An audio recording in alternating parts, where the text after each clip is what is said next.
And namaste, everyone, and welcome to Impolitic with John Heilman, my podcast for Odyssey and Puck, coming at you every Wednesday and Friday with fresh, topical, candid conversations with the people who roam the corridors of power and influence in America, from Washington to Wall Street, Hollywood, Silicon Valley, and beyond, shifting and shaping the warp and weft of our politics and culture.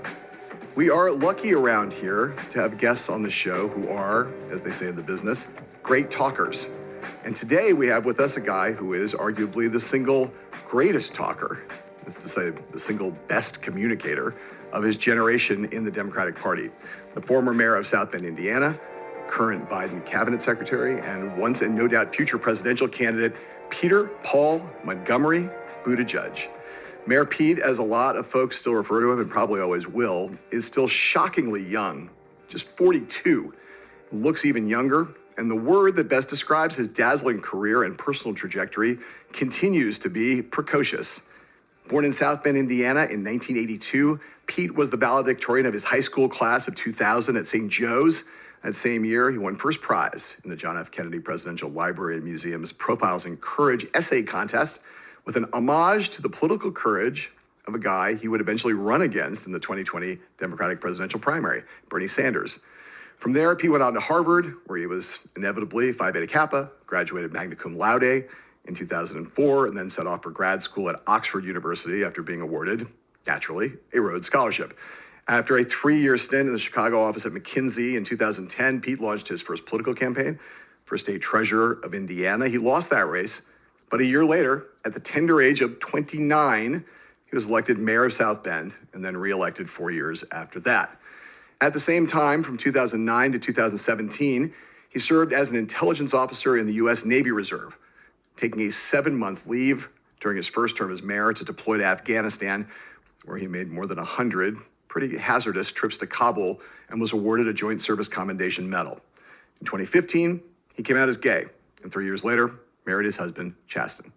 The rest of Pete's story, you already know, the long shot bid for the Democratic nomination that briefly caught enough fire that he was able to narrowly defeat Bernie Sanders in Iowa, making him the first openly gay candidate to win a presidential primary or caucus, the appointment to Biden's cabinet, the ongoing cable news ubiquity, particularly on Fox News, where Pete regularly tangles with and puts to shame that network's lineup of bad faith blowhards, the elevation to Kamala Harris's vice presidential shortlist, which ended up with him not getting the gig, but still crisscrossing the country as one of Harris's busiest, most popular, and most effective surrogates. As it turns out, Pete is also playing a huge role behind the scenes right now, just as he played Mike Pence in Harris's vice presidential debate prep sessions 4 years ago. The New York Times reported on Thursday that Pete is standing in for J.D. Vance in Tim Walz's pre-debate murderboarding. Unfortunately, our conversation took place just before that news broke, so I wasn't able to ask him about it. A little annoyed about that, but we were able to cover a ton of other ground, from Pete's take on the state of the race, Trump's god-awful debate performance and rapidly atrophying mental acuity, J.D. Vance's wanton lies, unrepentant conspiracy mongering, and gratuitous gaslighting, all the way to Pete's current televisual obsession, slow horses, and whether the chronic flatulence of Gary Oldman's character Jackson Lamb is a feature or a bug. For the answer to that all-important question and so much more, sit down and strap in for this all-new Mayor Pete episode of Impolitic with John Heilman, coming at you in 3, 2, 1. Good evening, Democrats. Thank you, Chicago. Here's a sentence I never thought I'd hear myself saying. I'm Pete Buttigieg, and you might recognize me from Fox News.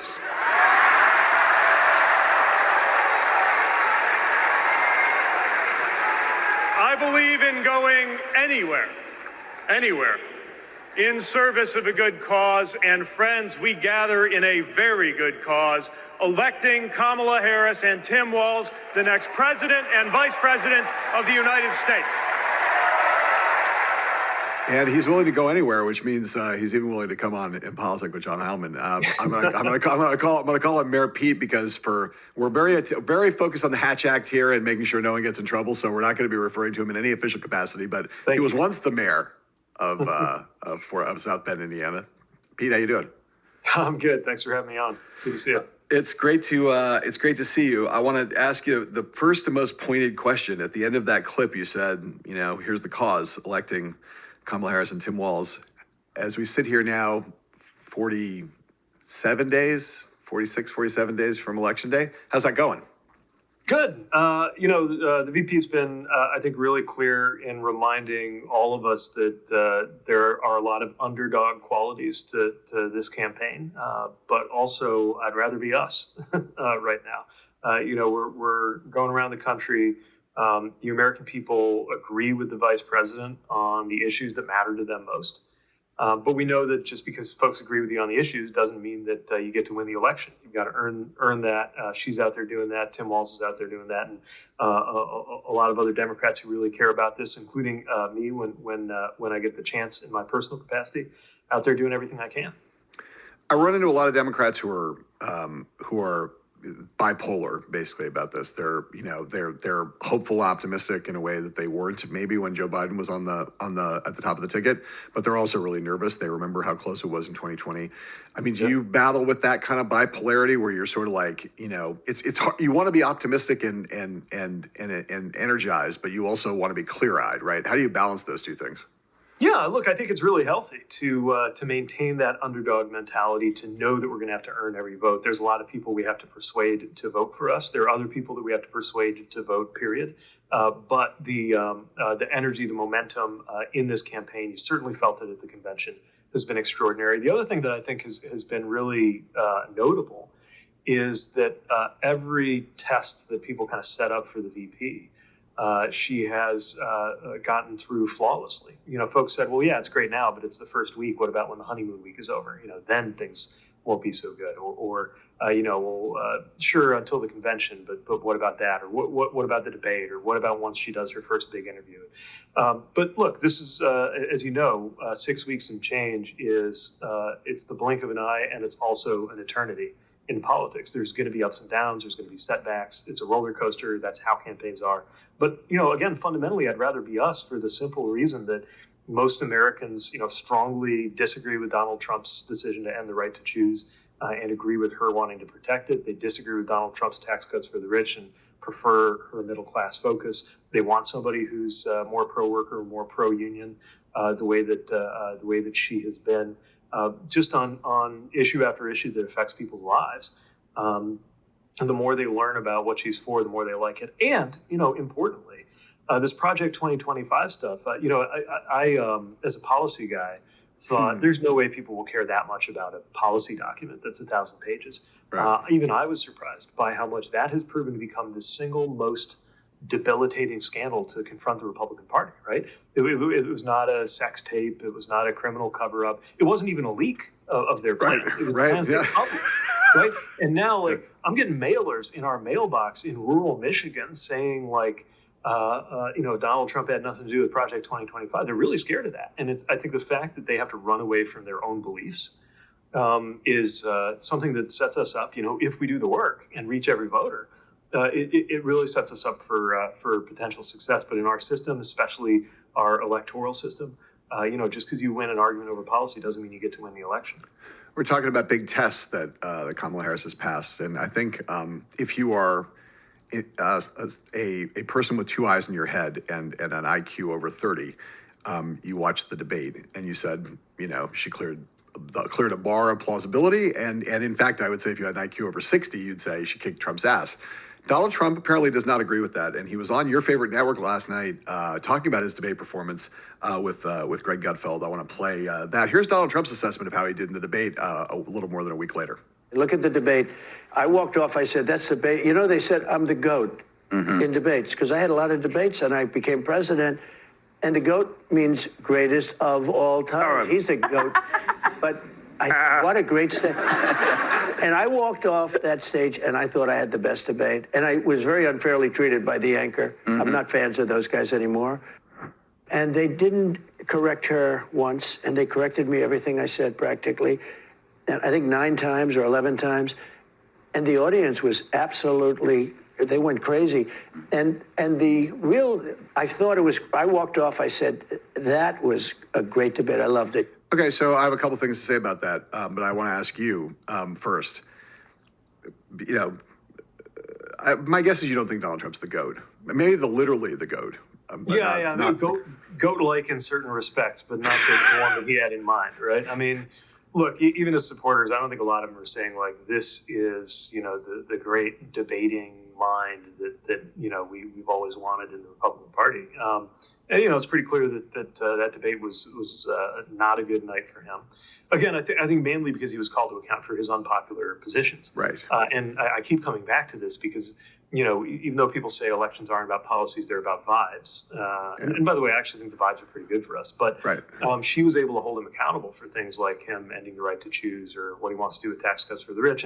And the thing that was really impressive, not just like being smart or well-spoken or strategic, the thing that I thought was really impressive about what she did was that she did not get sucked into debating on his terms. Every time he does or says something crazy or outrageous, it's to a purpose, and the purpose is to shift the terms of the conversation. She didn't let him do that. She made him debate on better terms, on factual terms, which is also part of why he seems to be bitter about the fact that he got fact-checked a handful of times. Look, if you lie more, you're going to get fact-checked more.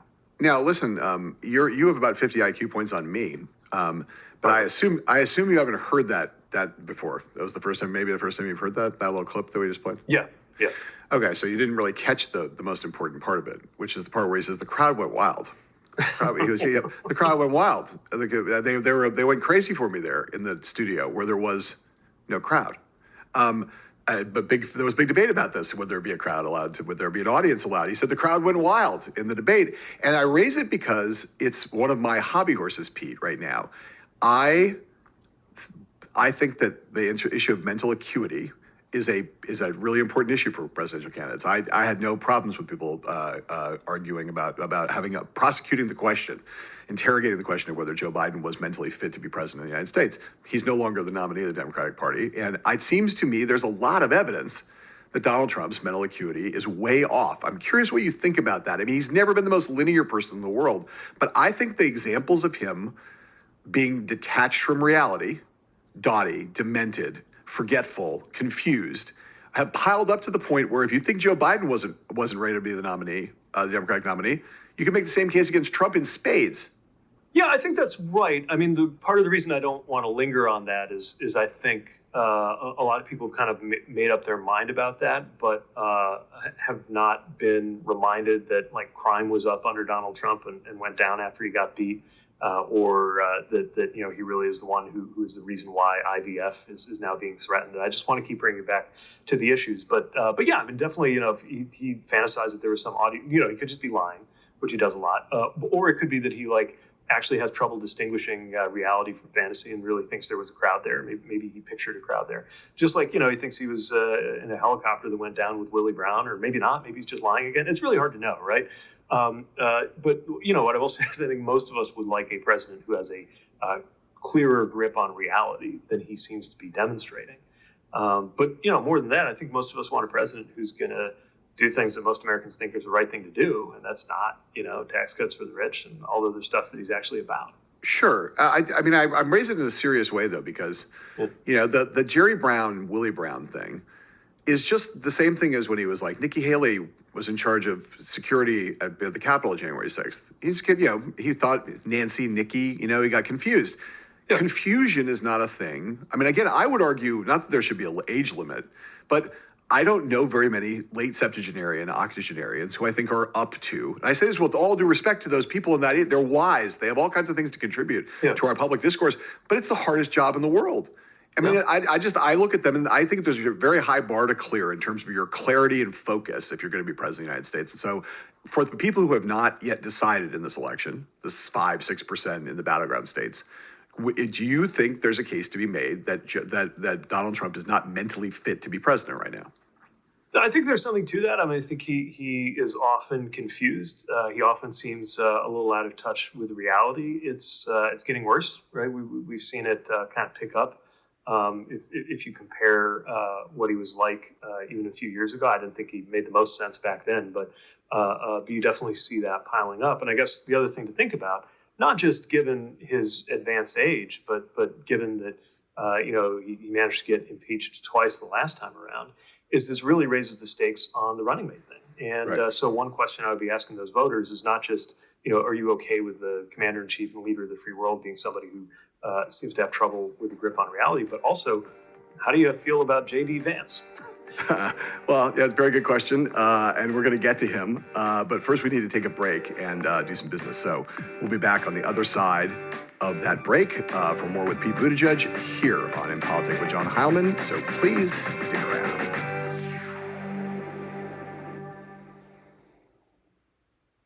My dad works in B2B marketing. He came by my school for career day and said he was a big ROAS man. Then he told everyone how much he loved calculating his return on ad spend. My friends still laugh at me to this day. Not everyone gets B2B, but with LinkedIn, you'll be able to reach people who do. Get a $100 credit on your next ad campaign. Go to linkedin.com/results to claim your credit. That's linkedin.com/results. Terms and conditions apply. LinkedIn, the place to be, to be. And we are back with Pete Buttigieg. And Pete, I want to pick up where we left off on what the topic was J.D. Vance.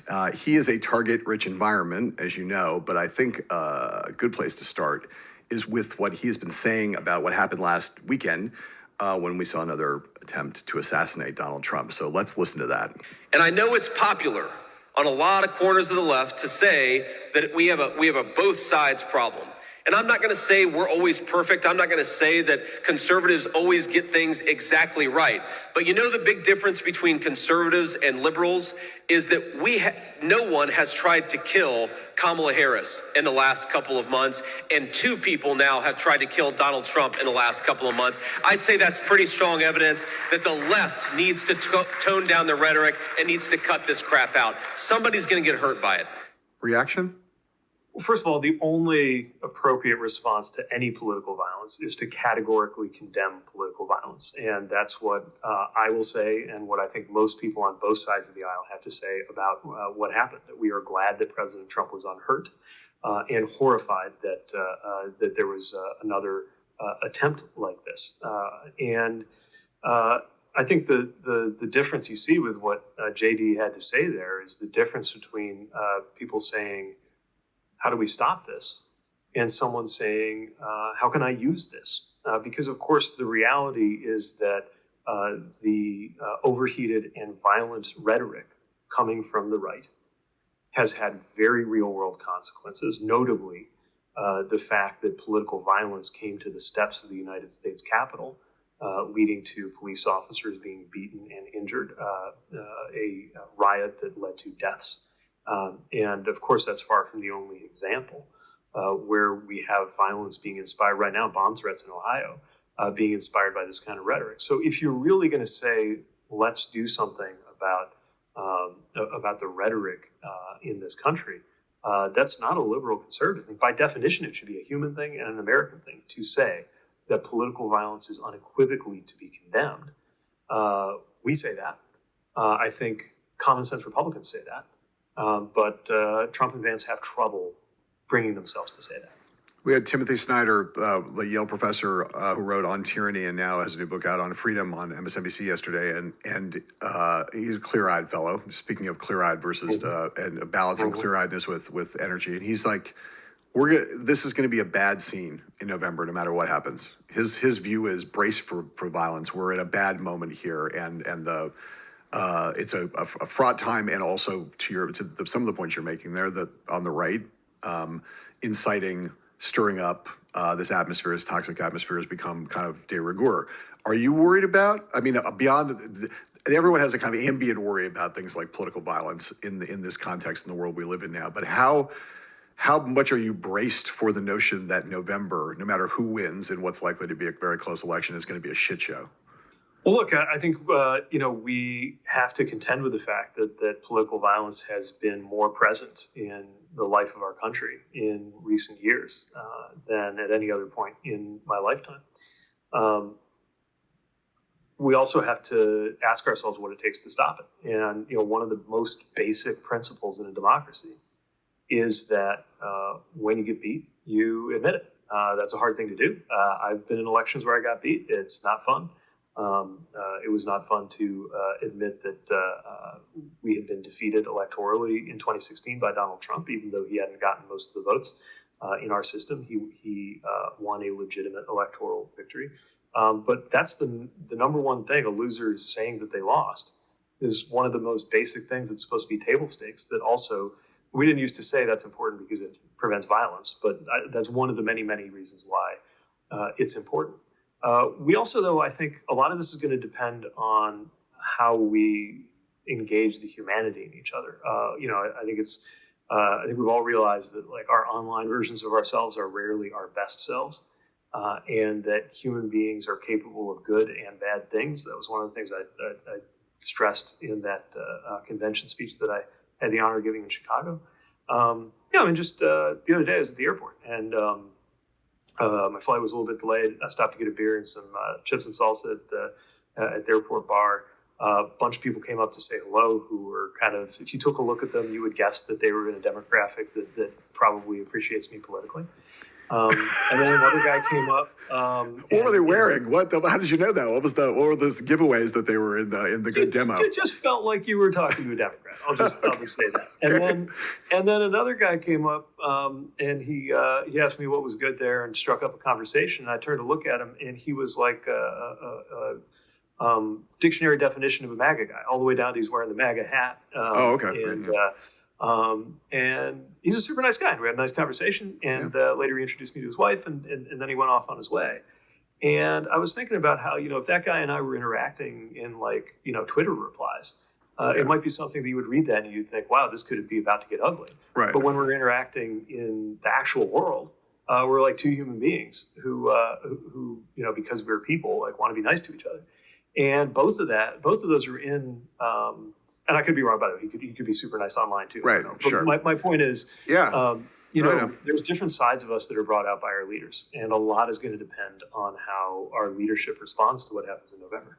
Do you think that the reaction of people like that to you now? I mean, I played the Fox News. You talking about how much you go on Fox News. You go on Fox News a lot. There's clips of you on that network, and I know what your public argument for why you do it is, which is to engage with the other side.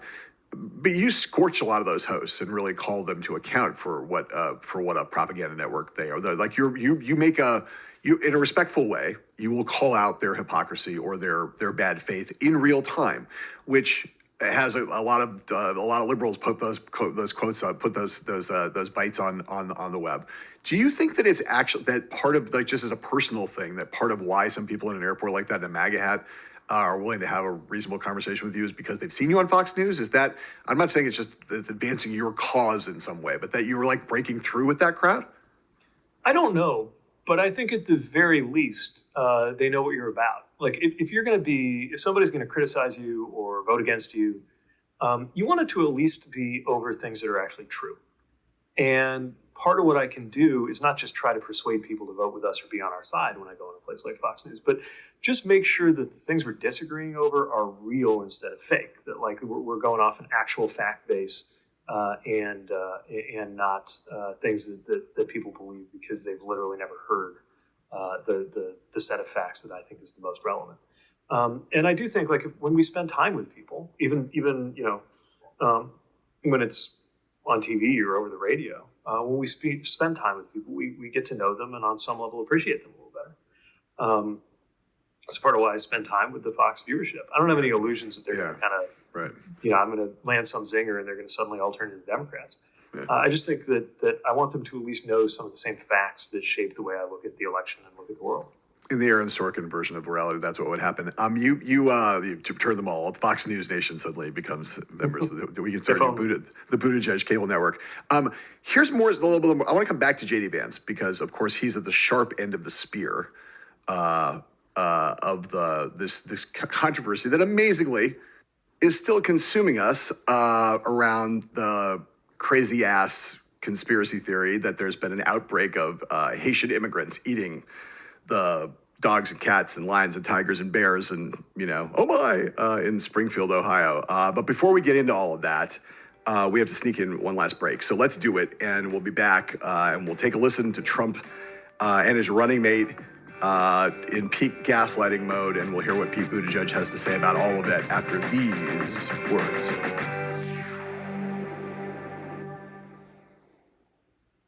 Have you ever covered a carpet stain with a rug?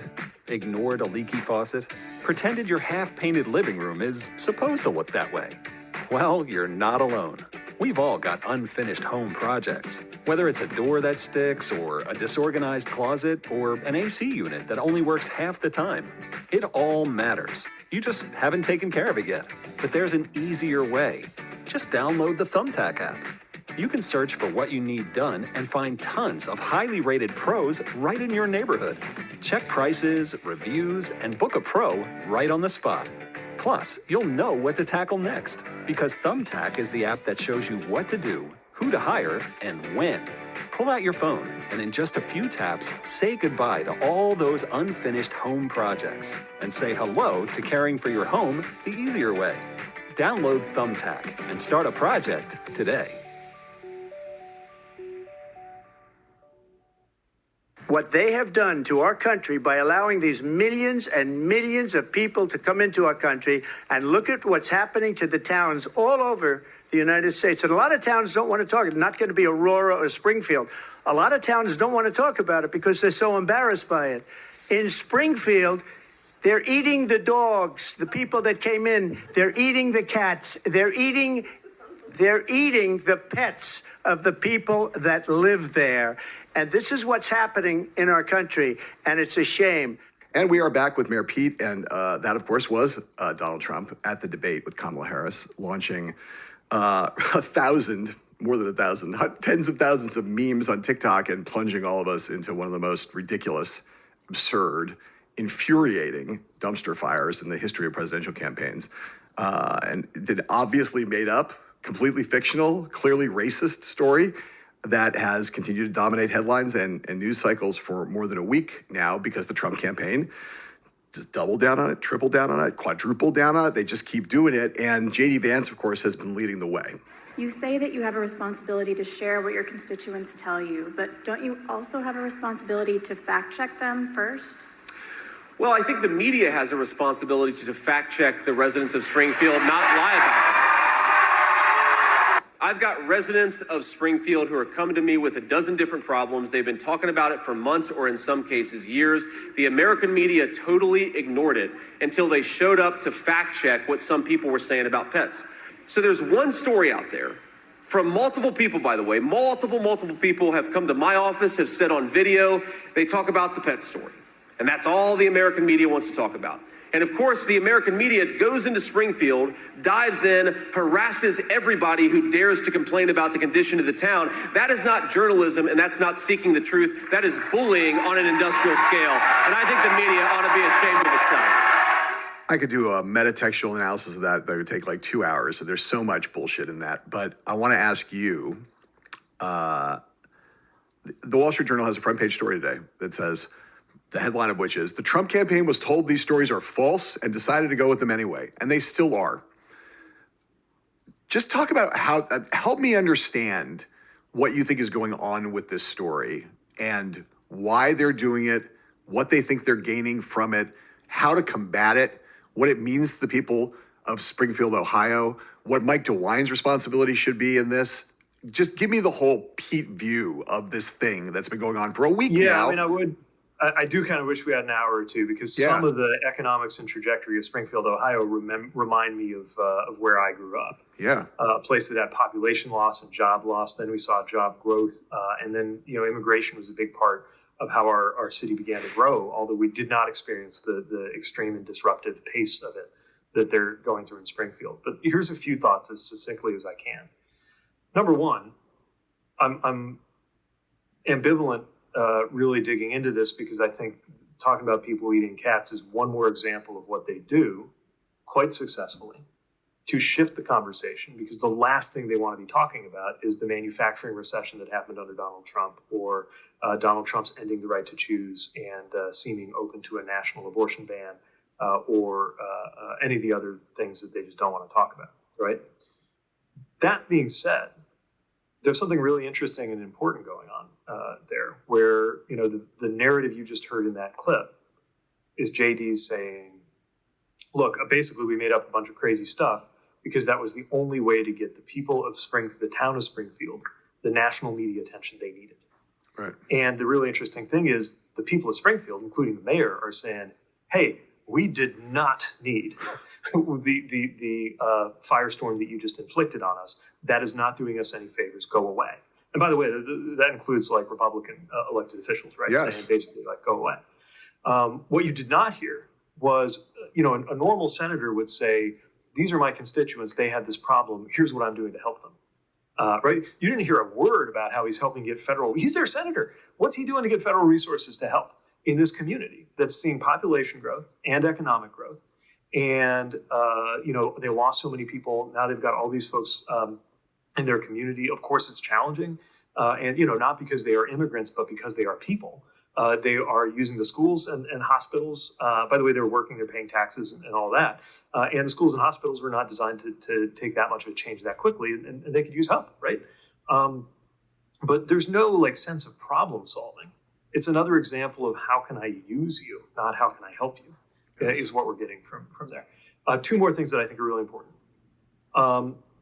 One of the most interesting things that I've seen is the anecdote of one of the residents who was cited as an example, and her cat went missing, and she called in a complaint, and then she found her cat, and then she apologized to her neighbors. She reportedly used a translation app to try to be able to apologize to her neighbors and there's this picture of her going around online. She's wearing all her MAGA stuff. Yeah.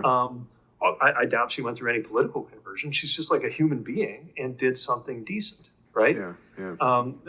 As a human.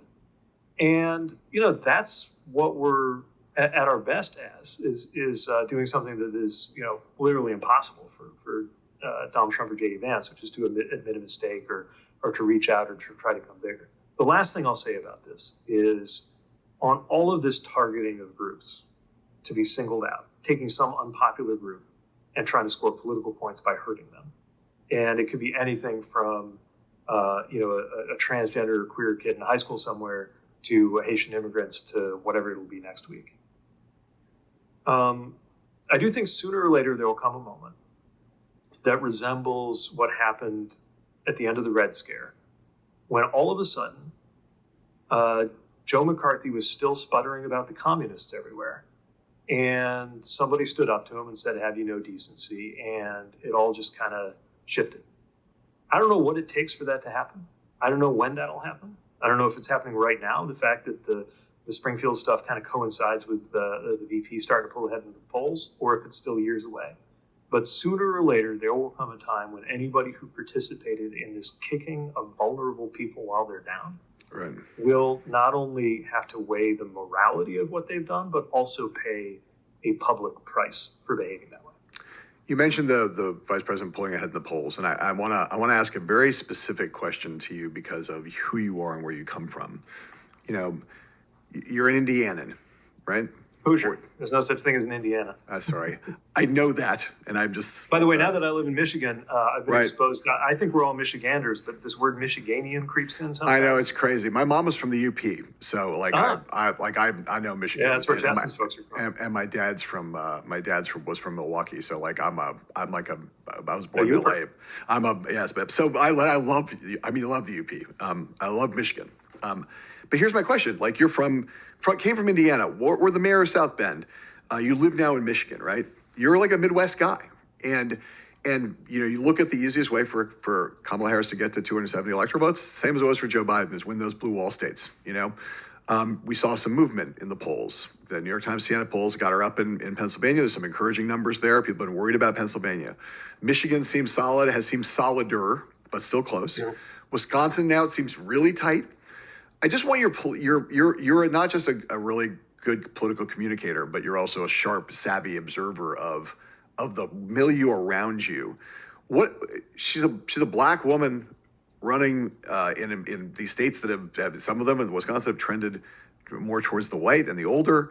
Certain challenges to that. Just talk about what does she need to do, she and Tim Walz. What do they need to do in these next 46 days to bring those states home that you know so well? Yeah, I think the two things. One, to assemble a political project that people want to be part of. That's why the joy thing is not just superficial. It's the idea that instead of like death match, doom and gloom, fight, grievance, all the stuff you get from Trump and Vance, it's something more constructive and positive that people just want to attach their names and reputations and votes to. That's one. That's the vibes level. And then the second is the policy level, to make sure people understand that the reason why the Midwest is seeing factory investments at a pace we haven't experienced since the Kennedy administration has to do with her being right on policy. The fact that Donald Trump's economic proposals are going to lead to families paying $4,000 more a year is bad economic policy. Like talking about that, not in esoteric policy terms, but in terms of like, here's how your life is going to be different if you put in a guy who's got tax cuts for the rich versus somebody like me. And I think that will absolutely, that combination is the path to victory. Look, I was there when Indiana voted Democrat for the first time since LBJ, and it was Barack Obama who delivered Indiana. I'm not saying that our ticket can necessarily carry Indiana this year, but what I am saying is that if you think of all the different candidates who could have turned Indiana blue, it wasn't John Kerry, it wasn't Bill Clinton, it was Barack Obama. So I think when you create something that allows people to be part of something bigger than themselves, the identity stuff can fade away. And those Hoosiers got crazy in 2008, man. I don't know, I still don't even understand that. But it is a really interesting question. Like, why, having turned it once, it's like it was then out of reach again, has been out of reach for Democrats since. I understand you say they can't do it this time in Indiana, but that there is something in that. Can't.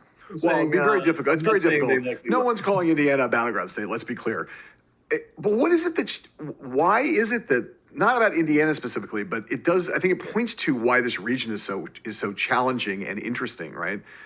What is it that allowed Barack Obama to take Indiana in 2008 and it's out of reach and it's parallel to the question of why these states where the policies the Democrats advocate should make it a slam dunk for them to win Pennsylvania and Michigan and Wisconsin. And yet it's still so close in all those places. What explains that on the basis of your knowledge of that region?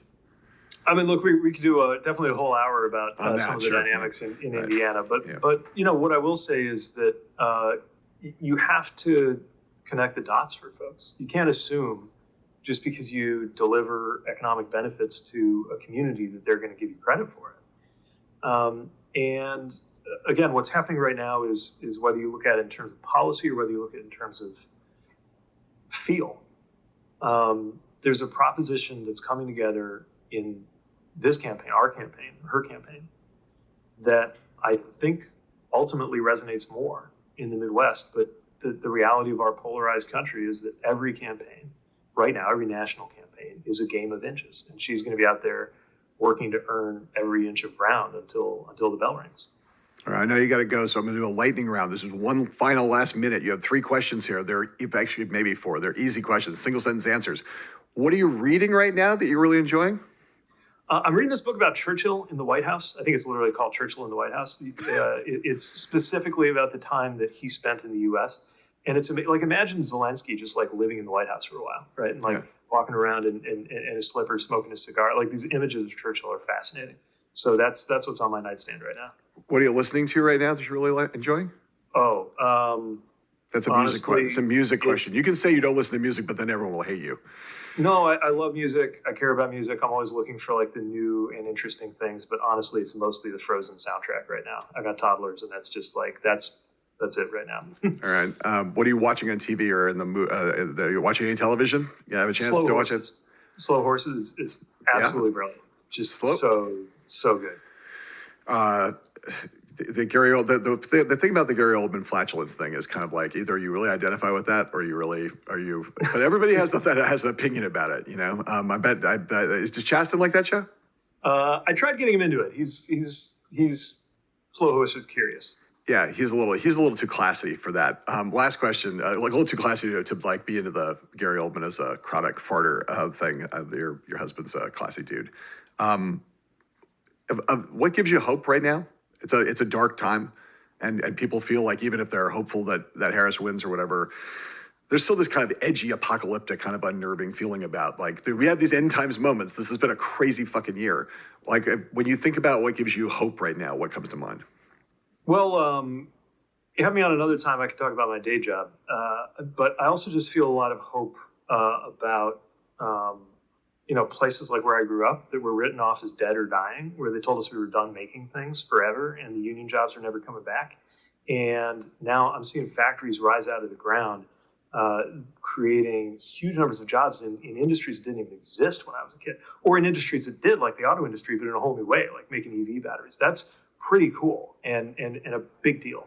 And also just the fact that, like, I got little kids and a ring on my finger in a family that, like, literally could not have existed a decade ago. So, like, good things happen. Not only do good things happen sometimes because of policy and politics.